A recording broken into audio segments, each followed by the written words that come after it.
रोहन कस्बे का सीधा साधा लड़का था। उसकी आंखों में बड़े सपने थे।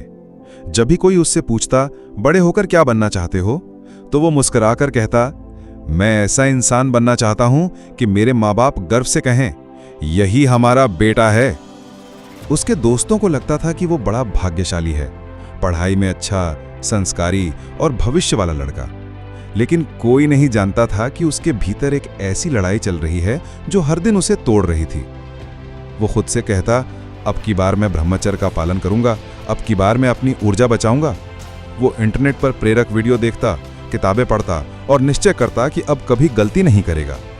लेकिन जब अकेलापन आता, जब मोबाइल हाथ में आता या मन किसी कल्पना में उलझता, तो उसका संकल्प टूट जाता। काम पूरा होने के बाद वो खुद से नफरत करने लगता। तकिए में मुंह छिपाकर सोचता, मैं इतना कमजोर क्यों हूं? क्या मैं कभी अपने आप पर जीत नहीं पा सकूंगा? ये चक्र बार बार चलता, हर बार संकल्प लेना, हर बार टूटना और हर बार अपराध बोध से टूट जाना। उसकी आत्मा धीरे धीरे भारी होती गई। कॉलेज की कक्षा में भी जब टीचर पढ़ाते तो वो ध्यान नहीं लगा पाता। मन में आवाज आती, तू क्या करेगा? तो खुद पर काबू नहीं रख सकता, बड़े सपने क्या पूरे करेगा? इसी अपराध बोध के बीच एक दिन कॉलेज में एक बड़ा सेमिनार हुआ। मंच पर एक वृद्ध साधु आए।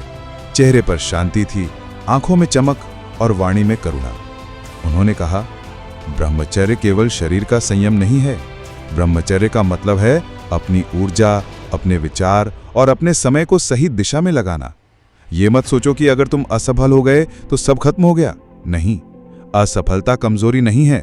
कमजोरी तब है जब आदमी गिरकर उठना छोड़ दे। रोहन के सीने में जैसे किसी ने तीर मारा हो। प्रवचन खत्म होते ही वो सीधा साधु के पास पहुंचा। हाथ जोड़कर कांपते हुए बोला, महाराज, मैं बार बार कोशिश करता हूं लेकिन हर बार हार जाता हूं।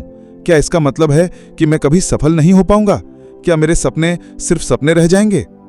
साधु मुस्कुराए, उसके कंधे पर हाथ रखा और बोले, बेटा देखो, अगर कोई बच्चा चलना सीख रहा हो और बार बार गिर जाए तो माँ क्या कहती है? वो कहती है, गिर मत, उठो, फिर से चलो। बच्चा जब तक गिरना छोड़ देगा तब तक चलना सीखेगा ही नहीं। ऐसे ही ब्रह्मचर्य है। ये कोई एक दिन में मिलने वाला खजाना नहीं, ये रोज का अभ्यास है।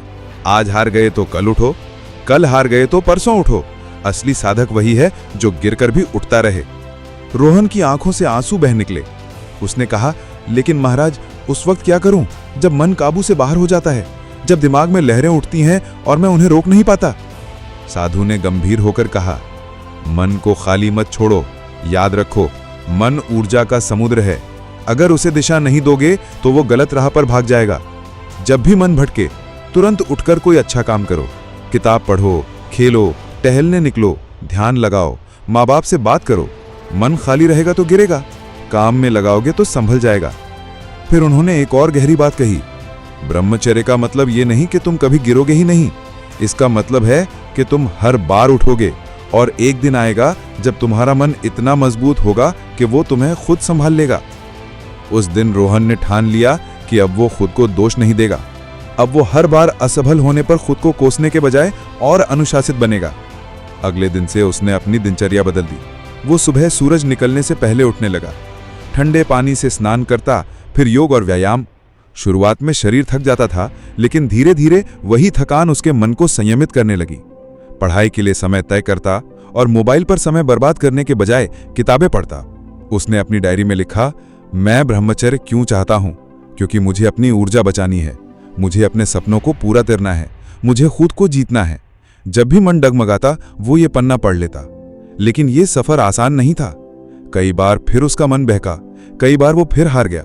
लेकिन फर्क ये था कि अब वो टूटता नहीं था। वो साधु की बात याद करता, कमजोरी असफल होना नहीं है, कमजोरी है कोशिश छोड़ देना। वो हर असफलता से सीख लेता कि इस बार कहां गलती हुई, कब अकेला था, किस चीज ने उकसाया, और अगली बार उस गलती से बचता। धीरे धीरे उसकी आदतें बदलने लगी। उसने तय किया कि वो कभी बंद कमरे में मोबाइल का इस्तेमाल नहीं करेगा। इंटरनेट से गंदगी पूरी तरह हटा दी। कमरे की दीवारों पर अच्छे विचार और लक्ष्यों की तस्वीरें चिपका दी। माँ बाप के फोटो सामने रख दिए ताकि जब भी मन डगमगाए वो अपने आप संभल जाए। महीने गुजरते गए। रोहन का आत्मविश्वास लौटने लगा, चेहरा चमकने लगा, आंखों में नई उम्मीद आ गई। दोस्तों ने कहा, यार तू पहले से ज्यादा शांत और आत्मविश्वासी लग रहा है। पढ़ाई पर उसका ध्यान और गहरा हो गया। वो अब जान चुका था कि ब्रह्मचर्य कोई एक दिन का व्रत नहीं बल्कि जीवन भर का अभ्यास है। रोहन अब हर बार असफल होने पर खुद को गिरा हुआ इंसान नहीं मानता था। वो समझ चुका था कि ये यात्रा है। जैसे नदी धीरे धीरे पत्थरों को काटकर रास्ता बनाती है, वैसे ही रोज की छोटी छोटी जीतें एक दिन बड़ी विजय में बदल जाती हैं। कहानी का अंत इस सच्चाई से होता है, अगर ब्रह्मचर्य बार बार टूट भी रहा है तो हार मत मानो, अभ्यास करते रहो, हर बार गिरकर भी उठो। असफल होना कमजोरी नहीं है, कोशिश छोड़ देना ही असली कमजोरी है। ब्रह्मचर्य केवल शरीर का नहीं, मन और आत्मा का भी अनुशासन है, और अनुशासन उसी के पास आता है जो बार बार गिरकर भी हर बार उठने का साहस रखता है।